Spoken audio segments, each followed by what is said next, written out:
At Italtile, we believe that to live beautifully doesn't mean to only surround oneself with gorgeous things. For us, to live beautifully means treading carefully and making responsible choices. This is Live Green, an eco-standard that we, at Italtile, hold ourselves and our suppliers accountable to. The Live Green logo is our seal of approval for beautiful design that is both eco-friendly and sustainable. Live Green designs minimize the impact on the environment during both manufacturing and use. They incorporate eco-friendly technology and make responsible design decisions so that our customers can too. Our Italtile commercial team have selected a range of world-leading products that all pass our green test. We've also partnered with leading suppliers, designers, architects, and project professionals to bring Live Green to life on a larger scale, with major commercial developments that have under-the-skin green credentials. Local tile partner Ceramic Industries has been committed to sustainable innovation for 40 years. Their Ecotech tiles are lighter thanks to the use of less clay, yet still strong. They also require less energy, are lighter to transport, and use less water during the manufacturing process to reduce their overall carbon footprint. Another seasoned Italtile commercial supplier, Ceramica Sant'Agostino, has a complete green action plan known as Eco Quality. All of their products, including their incredible range of color art woodlook tiles, are manufactured to respect strict European and international rules to protect both the environment as well as the end user. Thai brand Cotto was the first bathroomware manufacturer to receive the carbon reduction label for all its products, an accolade only awarded when there is a significantly reduced amount of carbon emissions during the manufacturing process. Their innovative products include water-saving taps and sustainable sanitary ware, such as their Simply Modish wall-hung toilet.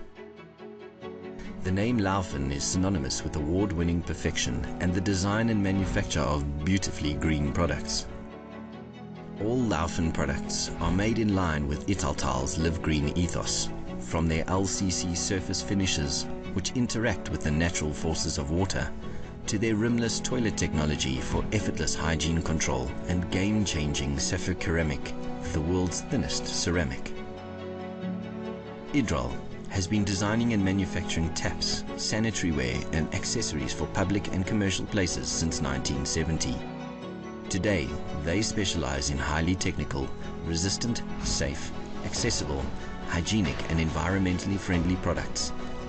From Almar's attention to recycling and awareness of consumption of natural resources in all their showering solutions, to Ollie's water-saving systems, including compact flush systems, and Tivoli's incredible water-wise tap solutions, all top sellers for good reason.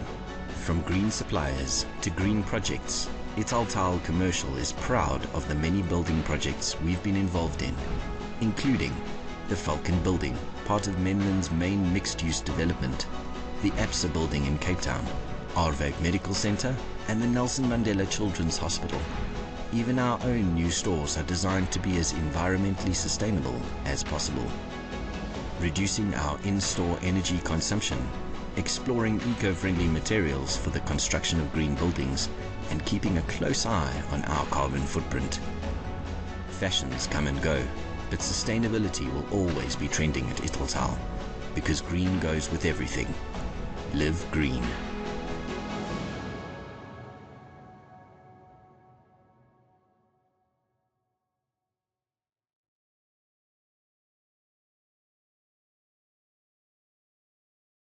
At Italtile, we've been living beautifully since 1969. From the day we opened our doors, it has been our passion to deliver a unique brand of service and luxury experience to our customers that brings home the very best in decor innovation and inspiration from around the globe. In a quest to extend our services beyond the showroom floor, Italtile Commercial Division was established in 2009 to offer a one-stop service to architects, interior designers, and commercial developers across a range of sectors, including corporate, retail, industrial, hospitality, health, and wellness. Italtile Commercial supplies premium imported and local products, including tiles, sanitary ware, bathroom accessories, bathroom furniture, taps and related products to the commercial market. The dedicated and dynamic Italtile commercial team comprises some of the most knowledgeable in the business, each with an eye for quality and a deep understanding of our business, of every product on our showroom floors, as well as the interior design mastery required for exceptional commercial projects, from planning through to final finishes. Over and above the many Italtile showrooms, online store, local and worldwide network of suppliers, manufacturers, distribution centers, and other innovative business partners, the Italtile commercial division has grown into an enterprise with a thriving footprint, one that includes regional offices across South Africa, as well as commercial clients beyond our borders. When it comes to mindful and sustainable eco-chic living, the Live Green logo is Italtile's seal of approval for a beautiful design that is both eco-friendly and sustainable. Live Green designs minimize the impact on the environment during both manufacturing and use. They incorporate eco-friendly technology and make responsible design decisions from factory floor to beyond the client's door. The Italtile commercial team have selected a range of world-leading products that all pass the green test and have partnered with leading suppliers, designers, architects and project professionals to bring Live Green to life on a larger scale with major commercial developments that have under-the-skin green credentials. At Italtile, we don't just love design, we live it. We partner with it and are proud to represent it in our showrooms and in our residential and commercial projects. The very best professional design advice, the very best quality and value for money. That's the Italtile way. How can we build together?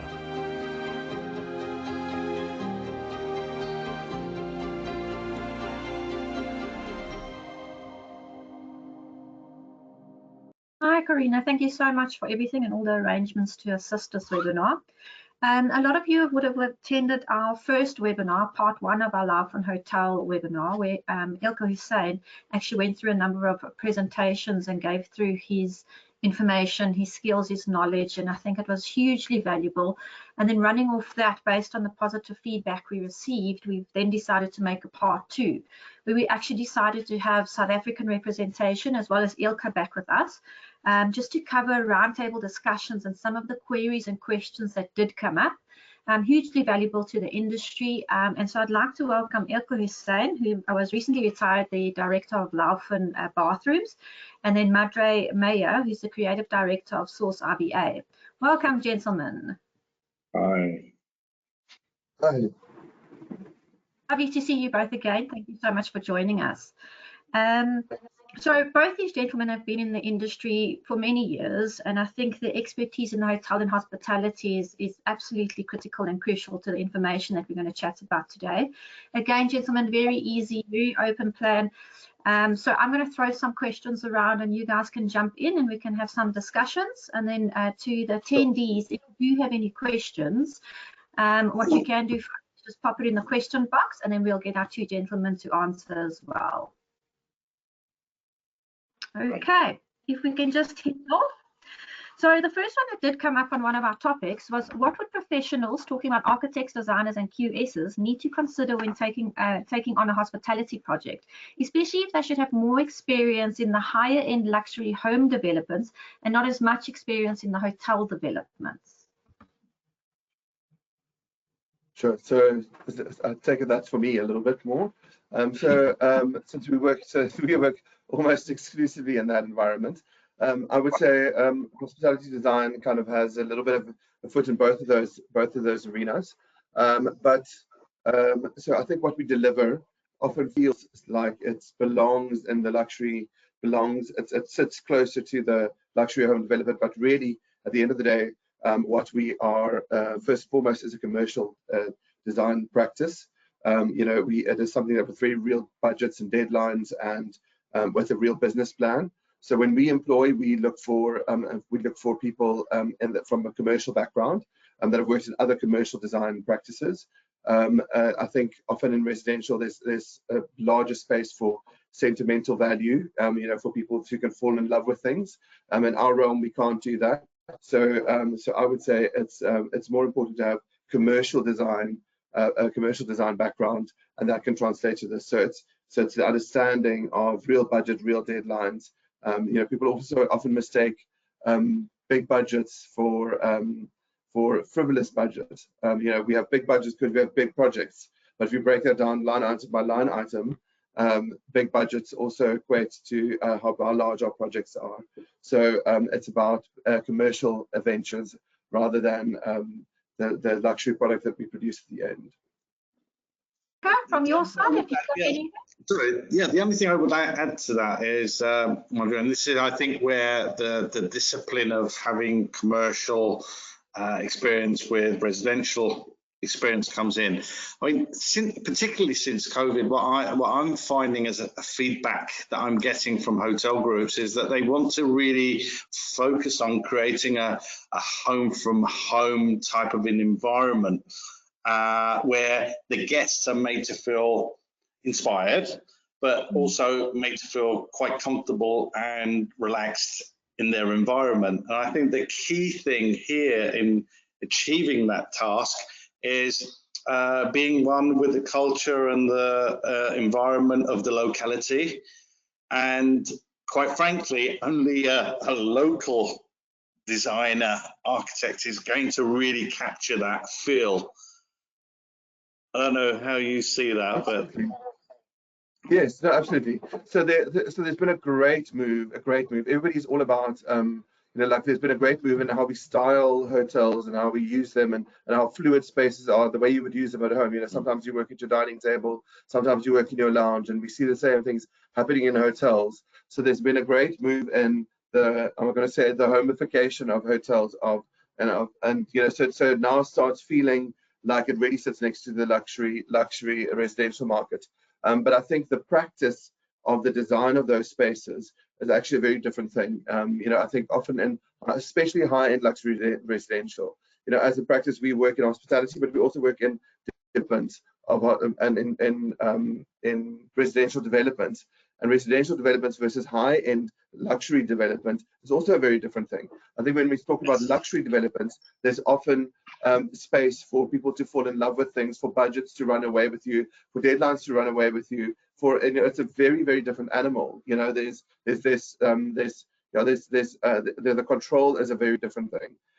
I think the practice of how controlled things are and the commercial space that we have to work in. You know, we essentially have to create a three-dimensional business plan. If our client is not making money, our project has failed. It can be beautiful. It can be so well executed. It can have the most wonderful product. It can be so thoughtful. But if it's not making money, it has failed. You know, so we have to really understand. There has to be a real understanding of design and its commercial outcome, and that's really what it has to be. So, you know, so while our product is now becoming something that feels more home-driven, it is still a commercial practice first. So yes, so the trend is to create something that feels more home-driven. So we often, so it does influence us, you know. So we do have a leg in both of those things. So for example, if we often look for people. If we're talking, you know, so within our studio, we employ people across many different kind of designs, mini micro specializations, if I can call it that.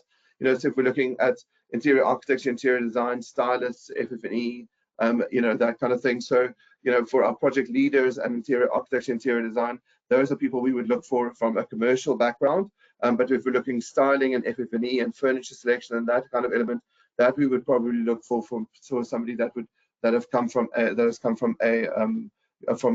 residential background, you know, because that's kind of where we're looking for that. But even in that, you know, there's some retraining there, because, you know, furniture we also specify in a very particular way that it has to be far more sturdy and far more, you know, that needs a lot more criteria than you would have in a home in particular. Yeah, so our outcome might feel a lot softer, but the business of it is a very strong business, and it needs to meet very strict commercial criteria. So yeah, so it's built a very strong commercial background. But would you advise someone who does the high level or higher end residential, would you advise them that they could possibly go into the hospitality? Would you rather say it's a different monster completely?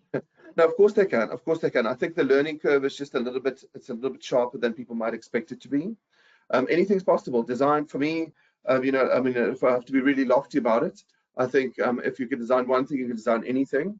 And, you know, design is a solution, and there's a logic to it. People always think of design as a very lofty thing, and, you know, it's a whimsy. Design is not whimsy at all. Design is a solution, and there's a logic to it.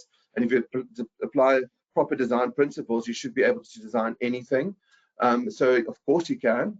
I think you just have to be aware that there will be some shocks to your system, you know, that you will not be allowed some whimsies and some big allowances that you were allowed in your practice as luxury residential. You'll have to pull back on certain things, and you will probably have to, you'll have to speak to your client in a different way, you know, like you will have to approach things in a different way. Whereas I think in luxury residential, it's often about how there's quite an emotive aspect of how people love that thing, and people approach you in that way too. You know, people will approach you about, like, I want to wake up in this way in my room. I want to feel the sunshine in this way. I want to have my coffee in this way. I want to sit on a balcony in this kind of environment or whatever. Whereas in hospitality, it's not about that at all. You know, there are some principles in which we have to answer.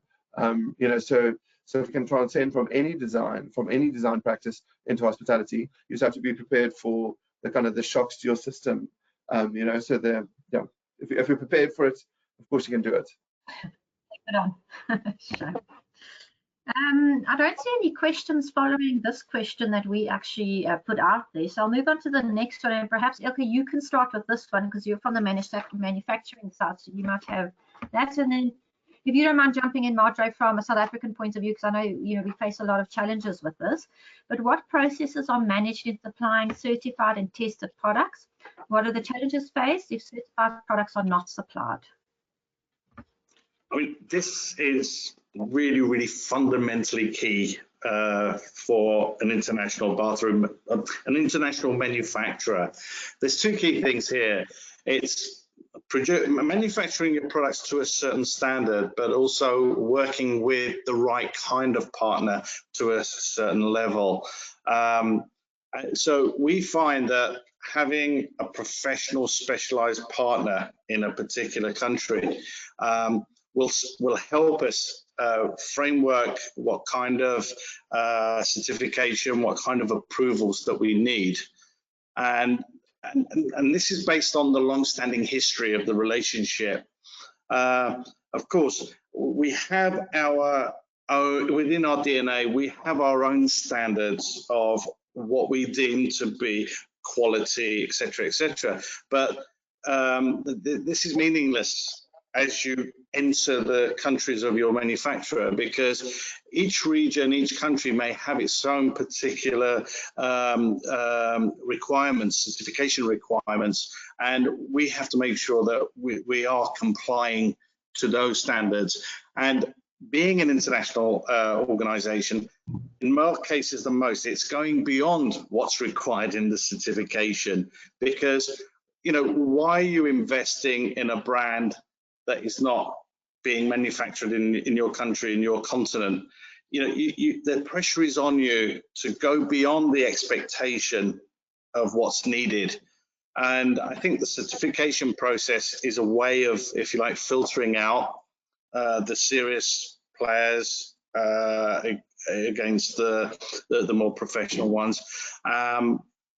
But you know, some countries, the level of certification is so strict and it's dictated in such a way that it almost prohibits the creativity of the solutions that you're wanting to produce. So, you know, having a very close relationship with the certification agencies is also a key fundamental point here, because there are times when we can influence their thinking by giving them, you know, empirical information that allays their fears about the quality of the product. But I think in terms of the commitment, we have an amazing machinery in terms of departments who are taking care of these certificates all around the world. Having said that, we also have a service, we were briefly talking about this with Mario, where we produce bespoke, customized products. So how does customized products fit into the whole scheme of certification?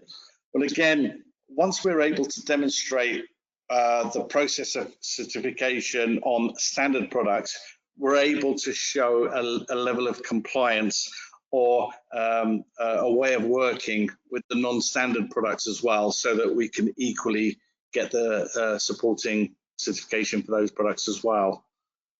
I think one other point just to tag on to this, one other point to tag on to this is that we have the certification on one side, but we also have the growing push for green buildings. So, for example, LEED and BREEAM.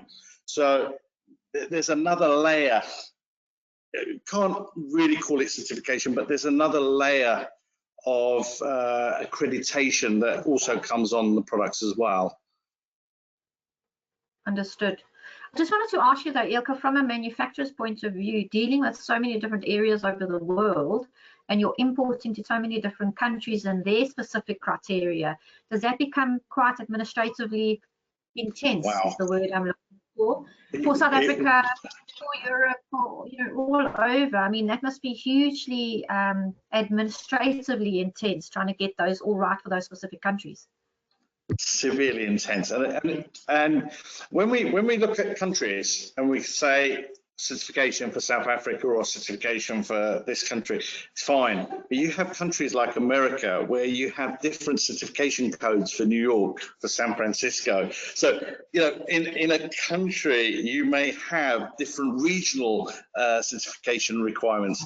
So, yes, I mean, this is such a toll on resource, but without it, you cannot be an international provider.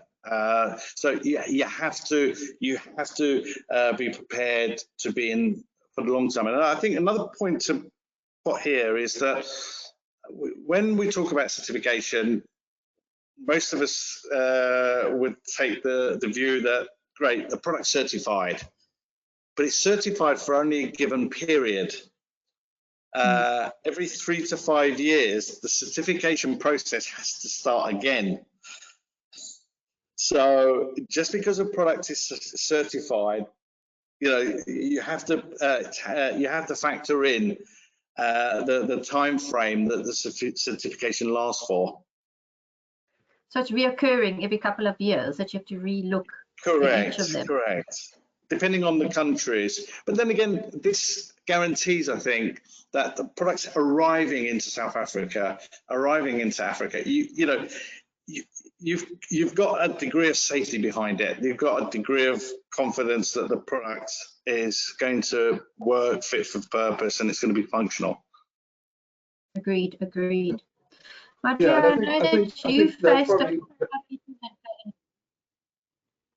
I think maybe that's actually a good kind of like lead in for us, that it's about the performance of it. So certification in places where certification is required, it's obviously not required across the board for everything, but where it is required, you know, like we often have like the ratings on tiles, the ratings on fabrics, the ratings on acoustics, the ratings on fire, you know, all of those things, where they are required for us in a commercial practice, and especially in hospitality, where they are required for us for the product that we specify, it's an absolute non-negotiable. If it's not certified, we will not use it, we cannot touch it, we will not look at the catalog, we will not engage in a conversation about it. And it's a pure business decision. And the business decision behind it is that we deal with hospitality, and hospitality is a business that deals with the public, and it deals with the public in a way that is very intimate and quite vulnerable. It often is used in spas, it's used in places where people sleep, it's used in places where people shower. So it's all in environments where people are very physically vulnerable. And if those certifications, if we don't adhere to those certifications, if I slip in a shower, I can really get hurt in a way that is very vulnerable. If I am sleeping in a room and that room burns down and my room has not got the right fire rating around it, you know, I burn to death. You know, it's a very vulnerable situation. So it can have very severe impact on our clients and on the public. So our certification is an absolute non-negotiable for us. And you're right, it's a very onerous thing for us to work with certification and in different countries. So the rule of thumb for us is that our brand standards that we work with particular brands is a great guideline for us in the certification that we need. But each country has its own need for certification for certain things. And the rule of thumb is that we typically just work with the one that is the most stringent of the two. So sometimes we over-deliver.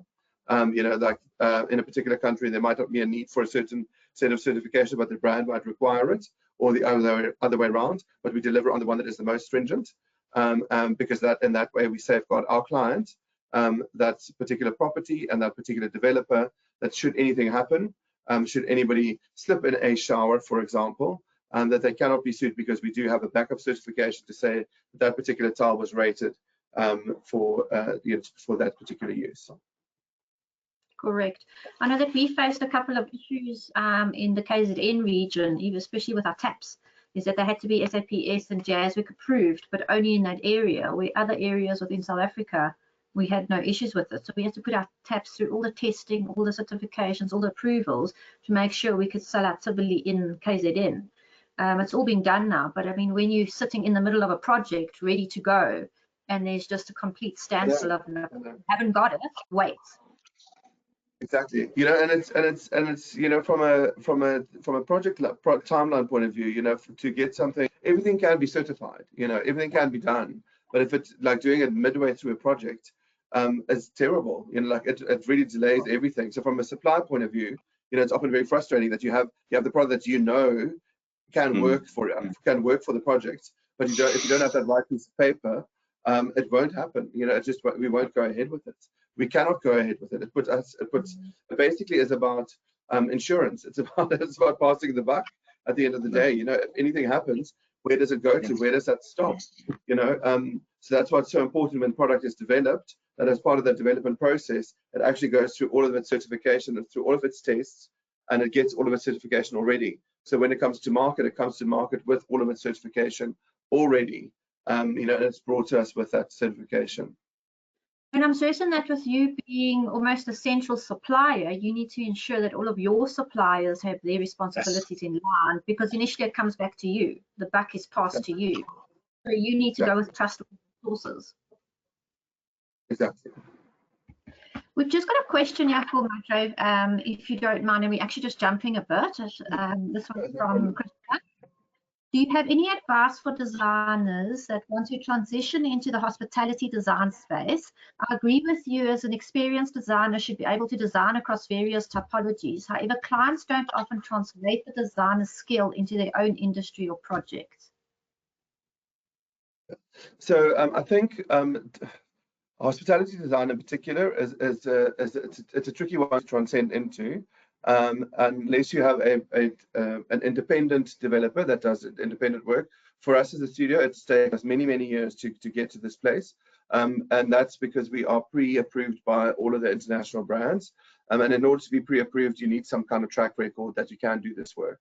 So we are pre-approved, for example, by Hyatt, Hilton, Radisson, Accor, Kempinski, all of those. That means we had to go through a lot of approval processes. So you can contact those brands, submit portfolios, submit some of your technical work, and they will look at your work, they will evaluate your work, and you become part of their pre-approved list, and you get work through that channel. But that takes quite a bit of work. So it's a tricky space to transcend into hospitality work if you haven't, unless you have a client that is independent, doing an independent hospitality setup, that they're not working with a known brand. So my advice would be, so the direct question is, how do you transcend into hospitality work? If you want to work with known international brands, you would have to become pre-approved by those brands. Thank you, Madre. In our previous conversations that we had with us a few weeks ago, you mentioned something which I really sparked on my side, which was perfection product versus installation challenges. So I just want to find out here, challenges that you have been faced with in design of physical building and the development, also discussing points of important products with lack of local support and maintenance. So If you can provide examples or solution packages that may be suited for some projects. So it's a bit of a mixed question, but I know that you brought up. I mean, it's a big topic, so I don't mind. Like, it's a big question, but I've got a big answer on it. You know, the biggest thing, our specialist region is sub-Saharan Africa, and we love being an African design studio working on the African continent. We love working here. But one of the things we've had to make peace with, and that we've had to build into a part of the strength of our studio, is that we deal well with the fact that nowhere on this continent, not even in South Africa, where we feel that we are quite advanced, do we build with perfection. You know, we don't build like the Germans do. You know, we have to build with tolerance, and we have to accept that. You know, so often when we build with a lot of international products, that also becomes a problem for us, or not a problem, but it becomes a challenge for us. You know, a lot of international product requires perfect conditions. You know, like for example, if we talk super large format tiles, you know, they look amazing, they look incredible, you know, but they require substrates that are near perfect. And there are very few places in this continent where we can be, where our builders can give us concrete slabs that are as perfectly flat, you know. So often those massive, beautiful tiles snap the moment they're on that floor, you know. So you know, so it's we have to kind of know where to work with which product, in which region we can work with that, what the capabilities are within that region, and how to work with that product well enough within that, and have to work that into our design system. You know, we can, you know, like anything, you know, I think I'm often a little bit like toxically optimistic about things. You know, I often see just the brighter side of things. You know, we can sit back and we can say, oh gosh, you know, we can complain and say nothing's perfect, and you know, when will we ever be perfect, and when can we ever get this? Or we can take this on and say, this is the way it is. You know, this is the way, these are the buildings we get, and this is the product we have, and we want to use those. And how do we figure out ways to put those things together? You know, we can work in different ways and design around those, and design ways in which to use great products and buildings that aren't so perfect, and you know, and figure it out. There are lots and lots of ways to figure it out, but though, so you know, so that's on the kind of the perfection, the imperfection. We also have to be aware of the fact that a lot of our systems aren't perfect across this continent. You know, if we're talking import systems and delivery systems, and things are going to be a little bit delayed. So that's also a responsibility as designers that we have towards our clients, to say things we can import at the time of building. We can import absolutely anything. It's possible, because at that time our client, our procurement agent, our processes are all invested, and we've got everything going. You know, we've got containers coming in from absolutely anywhere. Everything is possible at that moment. But 5 years down the line, when that building is there and we need 2 little gaskets and 2 taps, it's impossible to get it there. Or you can, but it's cheaper to send someone to the country of origin to fetch those, bring it back in a suitcase, and bring it back into the country, than to try and import them, unless you have local support. So, you know, like the network of local support becomes so crucial to us across this continent, to say, how do we support, how do we responsibly specify for our clients so that their buildings become sustainable beyond our involvement, so that when there are problems with things down the line, you know, that they don't have to keep mountains and mountains of attic stock. Yes, they will keep attic stock, but they also have to be able to work with product now in 5 years time, in 7 years time. You know, we have categories of product that will need necessary replacement within certain amounts of time, and that is reasonable. You know, but within those times, we also need to be kind to our clients, you know, and kind to the environment. Gosh, we don't want to, you know, we don't want to have to chop out things and chuck them and have to redo things all of the time. You know, that's why we end up with like things that look patchy and, you know, like look terrible. You know, it's we just have to be responsible in the way we look at it. You know, as I said before, in my mind, design is the ultimate logic. It's the ultimate solution. So it's up to designers to kind of conquer the world and kind of find solutions in these challenging environments that we work in. Absolutely, I fully agree with you. Ilka, I just want to find out if you can unpack on your side. I know some of the hotels that you actually showed us in your last presentation, and if you can unpack it, because some people didn't join that presentation. Sure. But just to chat about those perfectly installed and fitted to suit the basins that you guys actually manufactured and designed for specific hotels. I mean, that must have been a nightmare. Well, we're talking about the bespoke basins, the special, the bespoke, yeah. So so a lot of the projects that we've been involved in require what is called an icon piece, but this is the piece that really cements our relationship with the client, because it gives them a solution to something they've been looking for but doesn't really exist in a standard catalog. So we have a service that is providing this type of solution. So effectively, within reason, if Madre came to us with a particular requirement, so it's a basin of his design, but the design is based upon a particular solution that needs to work in a specific space. Ideally, what we would do with our supply partner is have a three-way connection where the budget, the design, and the supply is consolidated together. Because unless you can do it that way, the price of the product is going to be so astronomically high and so unattainable, it's just not going to work. But if the three parties can come together on a collaborative footing, you can achieve anything. The first time we did this was around the 2012-2013 time, when Marriott wanted to launch a new brand into Europe. And the vision was to create 150 of these hotels within 10 years. And they wanted every hotel interior to look exactly the same. The product was the Moxie. If you get a chance and you can have a look at the internet and see some of the interiors, you'll be amazed. And the particular thing about the Moxie bathrooms were that the rooms were very, very small. Very small. So we worked together with their design team and our technical design teams, and we came out with a design of a wash basin that worked perfectly. It was, how can I put it? It was diagonal. So it was shorter width on one end than the other to optimize the space in the bathroom. And we've supplied to date about 100 or so hotels with these wash basins in them. But we were able to work with the design intent and tweak a lot of elements that were adding to the cost.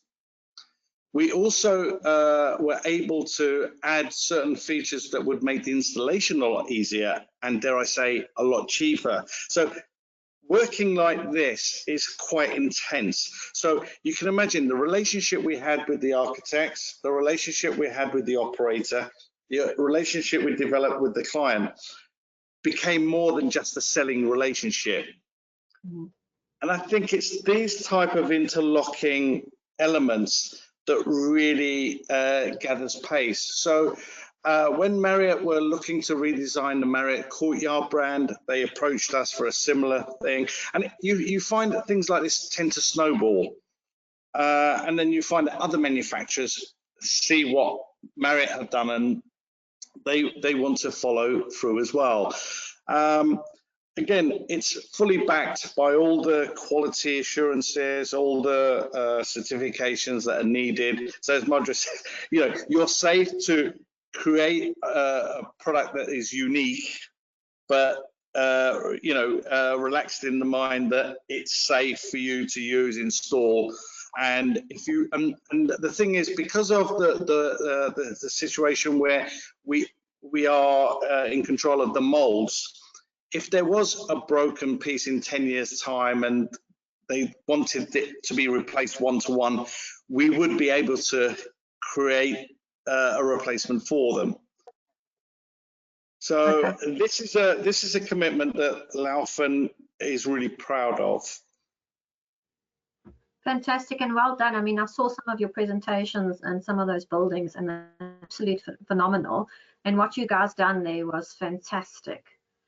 Maybe I can, on your previous presentation, share it with the viewers that they can actually get an idea. I'll take 1 or 2 snippets from your presentation. Please, if you need any more details on that, Nicole, happy to send. Thank you. I think this next question can be for both of you, more on an international level and then us on a South African level. What was the disruptions that have Airbnb created with the hotel and hospitality industries? And I don't know who wants to go first, but I'm sure there's quite similar answers, but quite an impact. Gosh, I can. How much Yeah, I can do a 3-hour lecture just on this. Yes.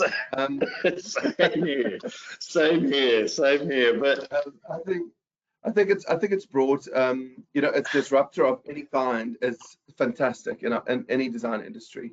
You know, because it does exactly that. It scratches us, it shakes us a little bit, and it kind of gets us to think in a different way. And what more wonderful thing, you know, that's the best thing we can have in design, is like being shaken up and kind of like being challenged, you know. And so Airbnb really kind of like, or like the shared accommodation kind of idea, kind of really got us to have to take things apart and put them back together in different ways. So there are incredibly positive things about that. You know, it's questioned everything about hospitality and how we know it and how we grade it in particular. You know, what we thought was precious about it, and what we thought was wonderful about it, and what we wanted from it. It questioned the emotion that people had with it, which questioned what luxury was. You know, was luxury actually being around people? Was luxury feeling at home? Was luxury being having a massive swimming pool, or was luxury just being in proximity to something? You know, it created so many questions that we had to answer. That's, you know, so it was a wonderful disruptor in that sense. But I think it also gave us so many other things back. It actually reaffirmed the speciality of hospitality, because it suddenly everybody thought they were a hotelier. You know, everybody was a hotelier. You know, like if you had a spare room, if you had a spare storeroom, you were a hotelier. And how wrong people were actually, because what people didn't realize is that there's great speciality in being a hotelier. You know, the moment people pay, and this is true at any level, whether you pay for something that would be a 1-star hotel, a 3-star, 5-star, 7-star hotel, the moment anybody pays for accommodation, they are equally picky. You know, no matter what they pay, they own you, and there are certain things that they will not tolerate. You know, so your spare bedroom at home might be the most wonderful spare bedroom that your friends have ever stayed in, until they have to pay for it. Then suddenly that bed is lumpy, your linen's not good enough, the lighting is terrible, they can't charge the phone, the road noise is horrendous, where's the coffee, blah, blah, blah, and suddenly you get a whole list of things. So it also kind of reaffirmed actually the specialization of being really good at presenting hospitality. You know, so it disrupted a whole lot of stuff on the one hand, and it's kind of made seasoned hospitality presenters rethink how we present this, because we wanted to present something in a different way. But it also made amateurs rethink their entry into it, and actually respect this industry a little bit more. So it gave us disruption in both sides in the most wonderful way. But I think what it really kind of speaks to is actually how we now select. It's kind of like changed at the heart of it. What it's done is it's changed the core of how we select our hospitality destinations.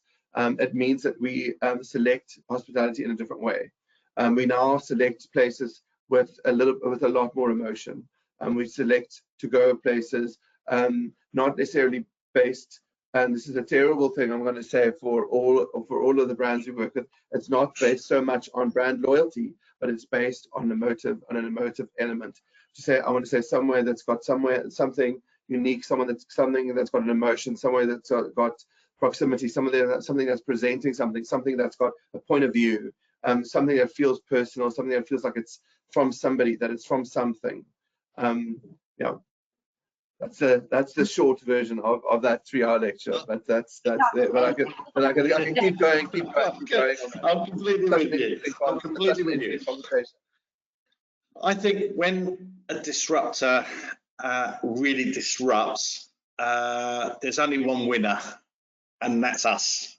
And I think this is what we've seen now. I think the hotel groups have had it very easy for a long time. You know, enforcing design, enforcing their solutions, enforcing their service onto us. And I think what Airbnb has done is it's democratized travel in such a way, but the hotel operators are losing so much revenue because of this disruption that they're having to really, I mean, COVID caused a lot of inward thinking, and you know, I've seen some amazing developments coming as a result of that. But I think with the evolution of Airbnb, we're starting to see another level, you know, where everything is being acknowledged. And as you say, man, I think you're 100% right. If you had a checklist of what the hotel groups do well, you know, the details that we don't see, as you say, the pillows, the beds, the carpets, etc., etc. Why a particular performance standard towards fabric, towards furniture, etc.? You know, this is where the Airbnb owners could learn a lot from, you know. But what I'm liking here is that it's all about whether I want to have social interaction around me in my place of residence.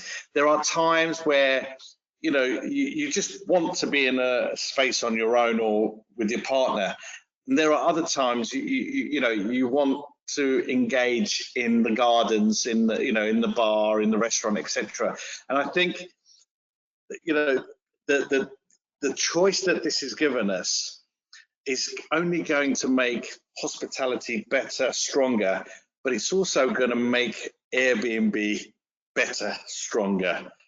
Agreed. You know, does it create more work for designers? At the moment, I'd say not much, because the design of my apartment wasn't factored in for an Airbnb guest. But hold on a minute, I'm going to do a renovation. Mother, I need your help. You know, so this may actually create more opportunity for designers as well going forward. Yeah. Well, I think it actually creates opportunity for, we're already seeing this, but I think it's already created an opportunity for what can I say, like less obvious but far deeper disruptors, in that there are people that are, I'm gonna if you kind of like almost see, like, you know, Airbnb started as like individual owners of individual apartments and, like, you know, are renting out these things, to go like, oh, actually it's quite difficult really to kind of handle this thing, you know, because guests are quite tricky. So the people that really had the appetite for it then started having multiple properties. So started becoming like small little hotel groups all on their own. And actually these like smaller hotel kind of like little groups actually are the guys that started then creating like really interesting things, you know. So they weren't as radical necessarily as like the single guys that were going like, oh, you're sleeping in my like, I don't know, my rooftop on a mattress and a you know, it wasn't as radical as that, because they realized people weren't really going to be happy with that, you know. But it was a little bit milder, but they were able to create things that are a little bit more sustainable, but still a little far more brave than the larger groups were able to do. So we are still seeing a lot more bravery out of smaller, more niche groups. And I think that's really exciting. I totally agree with you. I'm excited to see how the hotel groups are going to react, because, you know, we see this with residences, you know, hotel residences, where, you know, you've got hotel and then they're building residences by the side of it. You know, different scale, obviously, but I'm just wondering. Naz. Sorry. I mean that's one of our biggest growing markets across this continent, actually, is the mix of hotel and hotel apartment. That long-term stay as well, where you want it more homely than just 1 or 2 nights. So they almost adjust the building itself to accommodate both. Absolutely. My next question, and this we also discussed quite a bit around this on our previous discussions. Madra, you actually mentioned this, is that a project success is not when the order, where you have to look at your housekeeping, your training, your maintenance. And I just wanted to see from both of your sides, Elke, if you can touch on the Laufen brand books, and then Madra, Sure. if you can chat about handover files and all that entails. Brilliant. Yes. We always say in projects, we're not here for an order. Our focus, our motivation is to develop a relationship, because if we can develop a relationship and we can collaborate, there's years and years of orders that will come through. But by doing that, you need to create value to the person opposite you. So, you know, we are very proud at Laufen that we have a project process. And the philosophy of that process is all about early engagement, and it's about collaboration. So it's getting involved in the project as early as possible, even times, Madre, before you're involved, you know, before an architect's even been involved, because we want to get close to understand the vision, the inspiration, the aspiration of the client. I appreciate, you know, a lot of people will say, but why would a client want to speak to a toilet salesman? You know, but we are an international market leader in our field, and developers and investors want to align themselves with leading brands that can give them consistency on their projects around the world. You know, you look at the hotel groups, they have brand performance standards. So by investing our time or our energy in the early part of the project allows us a greater understanding of the budget, the requirements, etc., etc. So when it does come to the design and tender stage, you know, we have world-class partners like Italtile who can actually deliver the order. We are not order takers, you know, so we can create the demand for our products, but working in collaboration with, as I say, world-class partners to deliver. And that has, you know, so to be able to successfully do this, you need to create the right kind of tools at every stage. And if you can do that, you know, you've created a process and a culture at this stage, at this stage, at this stage. And when you look at a project at the end and you say, oh, we've now, you know, you ask yourself the question, what is the end of the project? Is the end of the project when the last item is supplied? Is the end of the project when the last item was fitted, or the last tenant or guest moved in?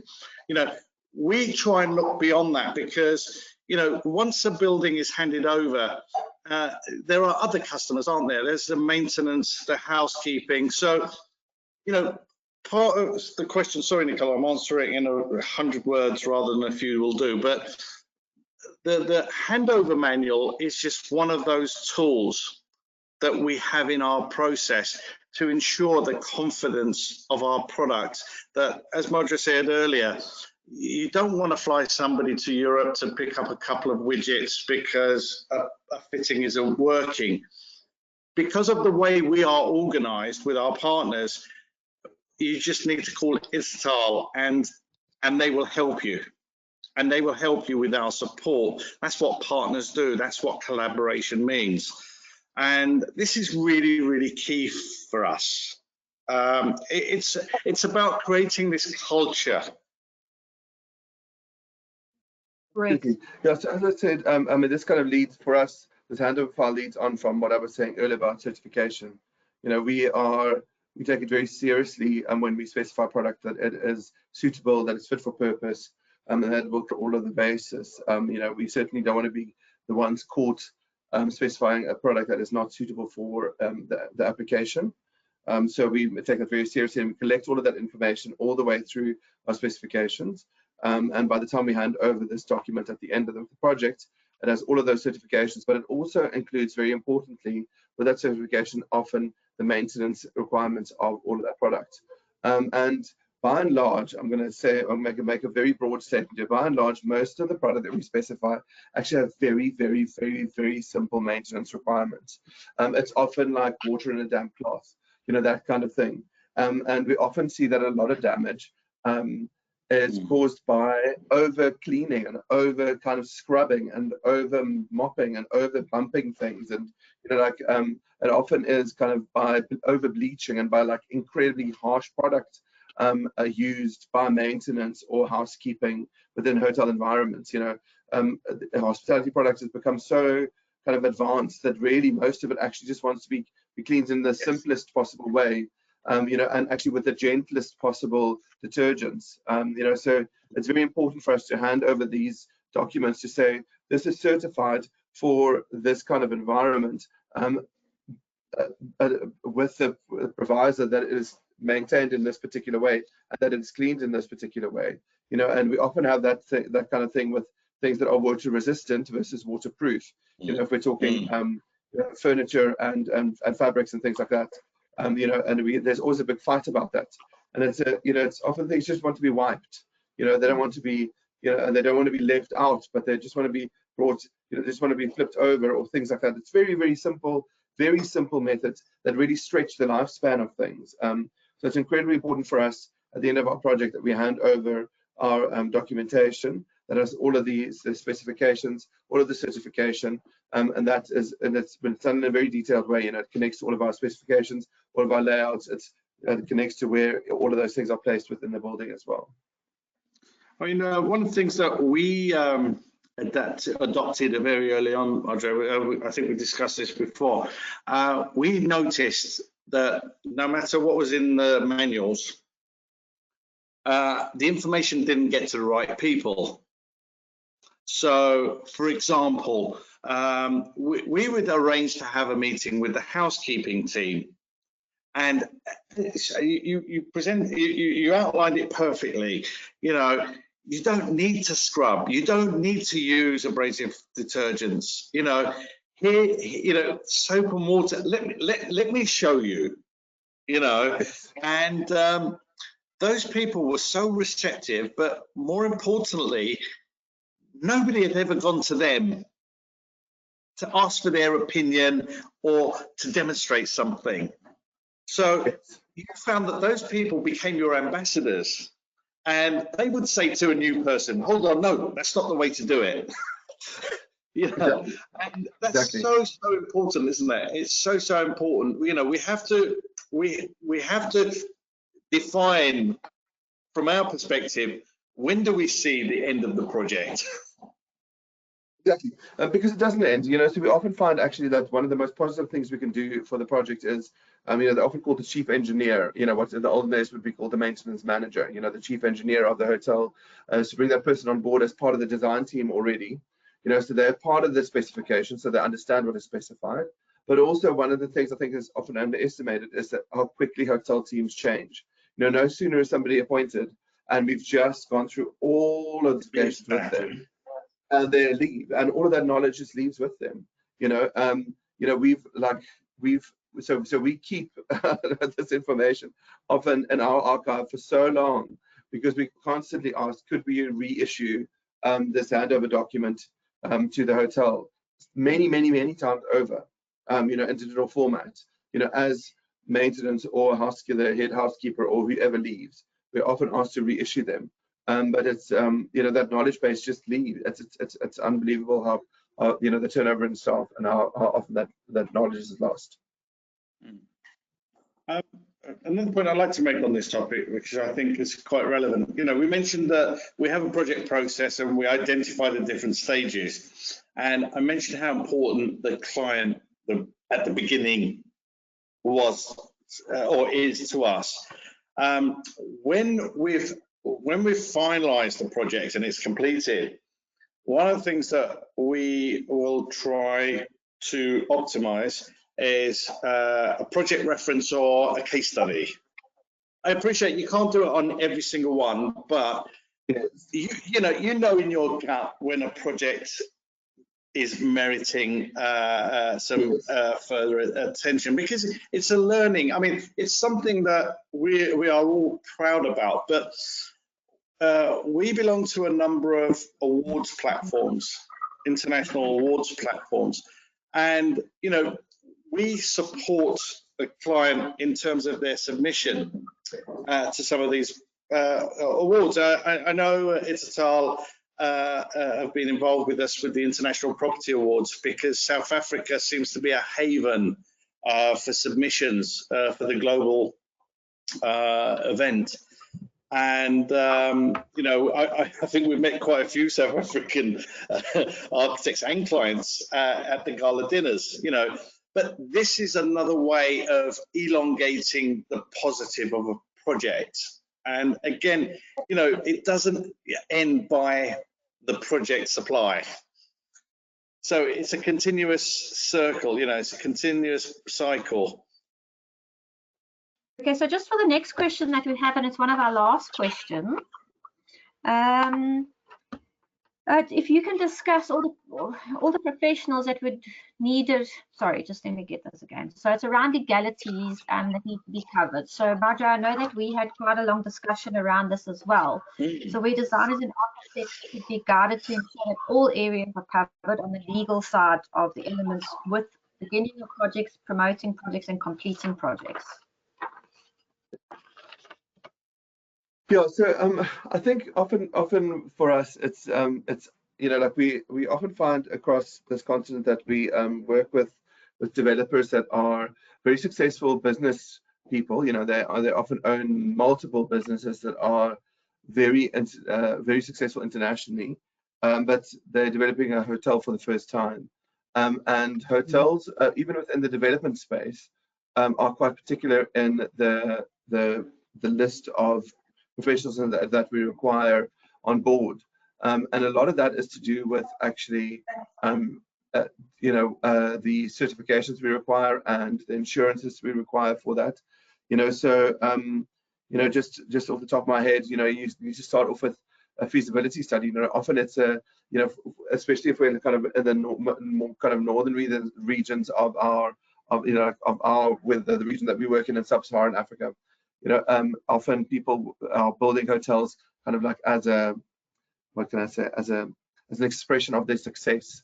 You know, so they'll want to, the need for the client to want to build a hotel in a particular region is stronger than the commercial sense for it. You know, which is not always a great thing. So we start off with, you know, like needing somebody to do a professional feasibility study of whether that's required there. You know, then there's like a whole range of, like, you know, you need an architect, you need an urban designer, you need a landscape architect, you need an interior architect, interior designer, interior stylist. You need all of the services engineers, you know, structural engineer, electrical engineer. You need all the MEP, the fire acoustic engineer, the water and drainage. You need a project engineer, you need a quantity surveyor, you need a health and safety officer. You know, on top of that, a lot of the hotel brands are now requiring that they need a branding consultant, they need a food and beverage consultant, and they need a back of house consultant. You know, that's a whole list of things. Most clients come into the hospitality space thinking, oh, I'm going to appoint my architect, and there we go. You know, and suddenly they go, here's a list of the professionals that you need to appoint, and it's a major shock to their system. They're like, oh my gosh, what is this? You know, you're sinking the ship before we've even started sailing. But it's, you know, we require all of these. You know, we also, you know, in there, it's also procurement. You know, people always assume as the interior designers, we're going to procure everything. You know, in this realm, in the hospitality realm, it's very unlikely that as the interior designer we get involved in the procurement of the F&E. You know, and that's a kind of a regulatory measure to make sure that we are independent and we specify the best product, not a product based on, you know, anything that it can possibly get as a kickback, or, you know, anything that's to do with a commercial arrangement. You know, so there's even that level. There's a F&E procurement and installation team. So there are many professionals that fit into the hospitality design realm, much more than I think the client ever expects. And just tying to that as well, I know that you being one of the main responsible people for projects, do you also have your selective partners that you choose as your suppliers? And if so, why? Suppliers, so it's a yes and no answer. So I think I'm going to answer it first from a brand point of view. I think there are brand allegiances. So like as Ilka said, so they work with a lot of brands. So the brands work with a lot of hotel brands and create kind of kinships and kind of deals and all kinds of things. So we get recommendations to say we are comfortable with these brands and these brands are pre-approved. So often we're led by some of those because those specifications will make our projects progress much easier, you know.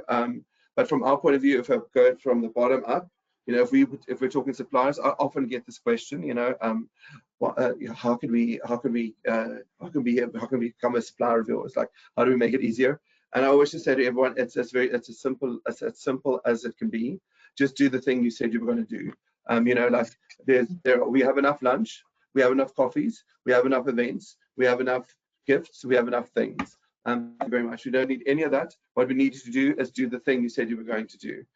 If you said you were going to bring us some samples, bring the samples, bring them on time, and we asked for them to please deliver it by tomorrow, and we asked for only grey ones, only bring grey ones, and only bring them tomorrow. That's it. It's as simple as that. And if we say we want them, we need things that need this kind of rating, and they need to be appropriate for this thing, and we only want them in this color, and we need them by Thursday, then just meet that. It's as simple as that. And you know, so yes. So if we seem to, so I'm gonna say like this. So do we have preferred suppliers?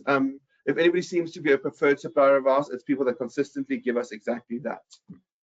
That's as short and simple as I can keep it. We're willing to work with anyone. That's a brilliant answer. I think that's a brilliant answer. You know, from my perspective, our golden rule is learn how to listen. Because when you're sitting in front of somebody and they tell you what they want and you try and sell them something, you've completely missed it. You've completely gone the other way. Just shut up, listen. They will tell you what they want. All you need to do is deliver. Yeah, so that's our preferred list. Our preferred list are the people that give us exactly what we want, and that sounds far more precious than it is at all. It's like we're very clear, you know, like we're typically quite busy in the studio. You know, we're actually a small studio for the amount of work that we do. So you know, we don't have time to waste. So we'll brief people very particularly on what it is that we need and the time frame that we need it in, and that's all we ask for. Like, just bring me the thing that I need in the time that I need it, with the specification that I need, and that's it. And that's as simple as it is to be preferred. People that are sending you proposals and trying to get in and trying to be preferred. So if you spend half the job sorting out the proposals coming through versus half the time doing your job, that's where you find the wasting of time as well. Yes, yeah, you know, people always go like, oh, can I come and introduce? And it's like, yes, you can, but it's like, you know, rather just like, you know, we have people. It's such a simple thing. You know, we are happy to send you a brief. You know, like you can come and show us lots of things, and you can, you know, there's always, you know, like I know that it looks very different from the other side. You know, from a sales point of view, it's like, how do we put these strategies together? Oh, we're going to do this thing to impress them, and we're going to do this thing, and we're going to invite them. We're going to go, and we're going to, you know, we're going to do jazz hands and tap shoes, and it's going to be all fantastic. You know, and it's like most of the time we actually don't have time for it. So it's, you know, it's like, you know, make sure that we meet you, and then beyond that, you know, when we then send you a brief, respond to the brief. That's it. You know, that's as simple as supply goes. Sure. I totally go with that. Totally go with it. So, that was the last of the questions in our discussions. I don't see if anybody else wants to put a question in the question box while we still have the two gentlemen on. Please do. If there's anything from your side, Ilka and Marjorie, that you'd like to add to today's session, now's the time. Can I just say that how impressed I've been with Italtile in terms of this initiative and this whole process.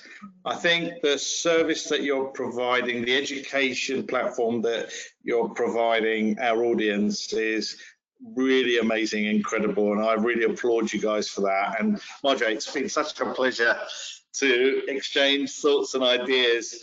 I hope we get a chance to hook up at some point. It's been an absolute pleasure. Come see Table Mountain. Yes, It was great to show you Table Mountain with a glass of wine. oh yes, totally. You're welcome. Yeah. But thank you so much. I've really enjoyed this experience. It's been great. Thank you. Likewise. Yeah, thank you for the opportunity, Nicole. It's been great, and yeah, happy to do these, and happy to field any questions. So if anybody's got any questions, happy to field them, or if they come out later, you're welcome to send them to me, and I'm happy to respond to them too. Thank you so much. And from our side, I know that you guys have taken hours, our past meetings, our past weeks to cover all of the information that we've gone through, but we applaud you. I think, you know, the information that you're sharing with our guys and our attendants and our clients is so supportive, and even our staff, it's been phenomenal. Definitely going to be abusing this and using you in the future, so we appreciate it from our side. More than welcome. And want to see more South African projects on the global stage. So please, at some point, if we can sort of pitch the International Property Awards or the HEAD Awards, South Africa is punching above its weight in terms of the number of awards you're winning. So please, let's keep it going. Definitely. Challenge accepted. Challenge accepted. Great. Thank you so much. It's wonderful. It's been an absolute pleasure. Thank you. Thank you all. Great. Thank you. Bye-bye. Cheers.